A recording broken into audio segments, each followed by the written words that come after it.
Hola, buenos días. Es una alegría tan grande estar en Menorca, aunque sea unos pocos días. Os echo muchísimo de menos.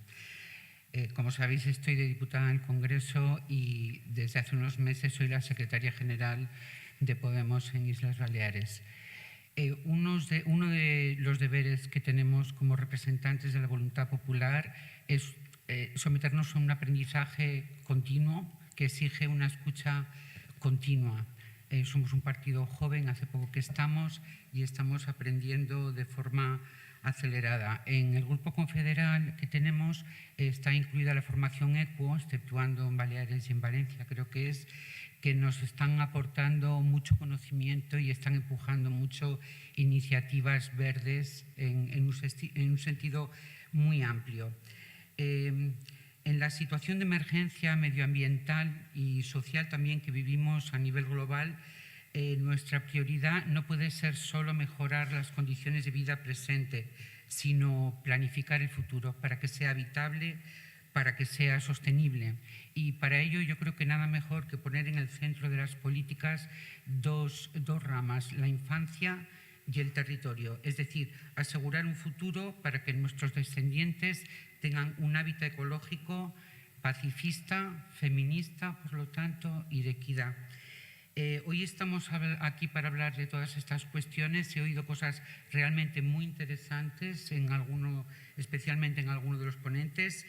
Y mañana, 18 de mayo, ya se cumple un año de la Declaración de La Valeta, un manifiesto político firmado para una energía limpia en las islas de toda la Unión Europea. Muy interesante este abordaje desde el punto de vista isla, como decía ahora el compañero canario.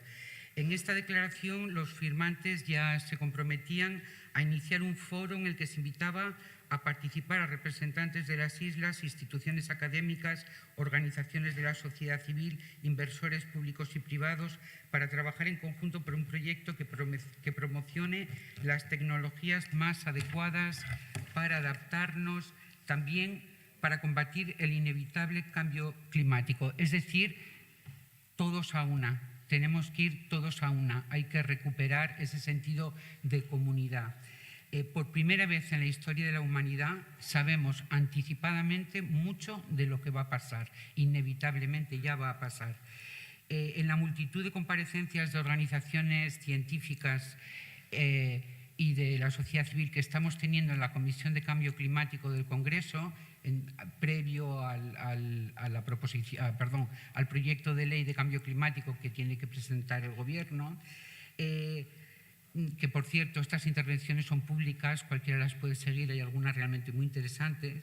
Expertos en energía, movilidad, en todo tipo de cuestiones, coinciden en describir ese futuro con diferencias quizá en cuanto a datos, fechas, intensidad de los cambios a los que nos vamos a enfrentar, pero la palabra más repetida es urgencia. La urgencia que estos cambios requieren. Es ya, no queda tiempo, hay que hacerlo. Urgencia, planificación y consenso. Son las palabras que oímos constantemente. Sin embargo, aunque somos muy partidarios de todos a una, quizá estos cambios los debe liderar la gente más formada y la gente que antes ha tenido la visión del camino. En este sentido, el actual Gobierno quizá no sea el más indicado. Todos recordamos comentarios irónicos de miembros del Gobierno sobre cuestiones relacionadas con el cambio climático y su posible realidad. Y, de hecho, han bloqueado en diversas ocasiones iniciativas que se han tomado por casi el conjunto de la Cámara. El llamado impuesto al sol, por ejemplo, es solo un ejemplo. Estamos esperando el borrador del proyecto de ley de cambio climático que nos anuncian aquí, que llega un poco tarde, pero bienvenido sea. El pasado jueves, precisamente en el Congreso, prácticamente la totalidad de partidos políticos, con la excepción del Partido Popular y Ciudadanos, presentamos una proposición de medidas para facilitar el autoconsumo, eliminando trabas administrativas y fiscales. Es muy importante que se cambie este tablero de guerra, de juego de guerra, de no apoyar una iniciativa porque la apoya un rival político. Tenemos que trabajar en un tablero de paz, colaborativo, ecologista y que nos lleve a una solución para la mayoría de la población. Había preparado bastantes más cosas porque creía que las intervenciones eran de 10 minutos. Me acaba de sonar el despertador, con lo cual... ¿puedo seguir un poquito? Bueno, consideramos que estas iniciativas conjuntas que se hacen desde varios partidos, pero también escuchando a la sociedad civil, también con los aportes de los científicos, son un gran paso adelante. Estamos mirando el mundo como lo que es una bola, es una cosa global y tenemos que mirarlo entre todos. O sea que necesitamos un pacto político, pero como aquí se ha dicho antes, también un pacto social. Quería hablar 2 minutos de Menorca. Vale. Yo llegué a Menorca en 1980 y quiero decirlo porque creo que tengo la visión del forastero. El forastero siempre ve todo como nuevo. Los que han nacido en un sitio lo han visto desde que nacieron y quizá no lo identifican tanto. Yo llegué a Menorca en 1980, inmediatamente decidí quedarme a vivir aquí. Entonces éramos unos 60.000 habitantes en la isla aproximadamente. El turismo representaba solo una mínima parte de la economía local. La isla tenía un estado de conservación que a mí me pareció asombroso. Ya era raro ese estado en aquellos años en otras regiones costeras y en otras islas. No había apenas coches, había poquísimos coches. En Ciudadela había un semáforo, quedábamos en el semáforo. Apenas había supermercados. El consumo diario era fundamentalmente local. Existía una carretera estrecha, sinuosa, que comunicaba Mahón con Ciudadela. Tenía un tráfico muy ligero. El aeropuerto era apenas un conjunto de hangares. El camino de Mahón a Ciudadela en ese mes de junio de 1980 era espectacular. De pájaros, de insectos, de flores, de campo. Te quitaba el aliento. Era una cosa espectacular. No han pasado ni siquiera 40 años y la población ha crecido en un 50%.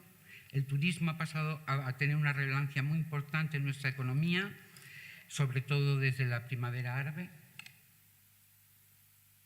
Y estos cambios han obligado a ampliar nuestras infraestructuras, adaptándolas a un peso poblacional que se dispara en la temporada alta. El número de vehículos particulares, no hay que decir cómo ha crecido, así como la flota de coches de alquiler. El insuficiente transporte público agrava el problema, por supuesto. Las tiendas de alimentación de cercanía han ido desapareciendo en beneficio de las grandes superficies. Además, para acudir a estos centros, de nuevo, hay que utilizar un vehículo.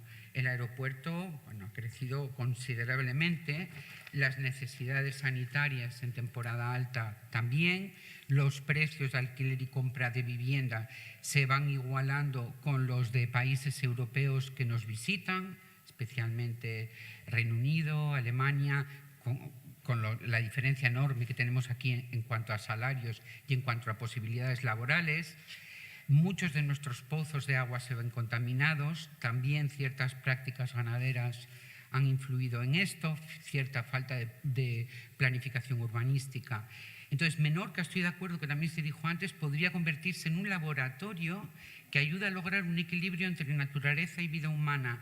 Tiene un pasado muy reciente que no hemos olvidado, un amor a la tierra, una preservación de tradiciones tanto culturales como agrícolas, que no solo nos han perdido, sino que ahora pasan a ser señas de identidad de una nueva juventud que no tenemos que expulsar. Hablaba la compañera de Ciudadanos de I+D+, sí, los preparamos, pero luego se van, porque aquí no encuentran su sitio. Menorca es un territorio pequeño, frágil, muy querido, que muchos habitantes de esta isla queremos preservar. Nos enfrentamos a retos comunes con otras islas y a otros que son específicos nuestros. El agua, la soberanía alimentaria, la movilidad sostenible, el turismo integrador, la gestión de residuos, la fiscalía verde, la vivienda asequible, los edificios eficientes energéticamente, la seguridad jurídica, la economía circular, el cuidado del paisaje y de la cultura. De todo esto se ha hablado aquí y hoy especialmente de la energía. Nada más que añadir. Muchísimas gracias, Mae. Por último,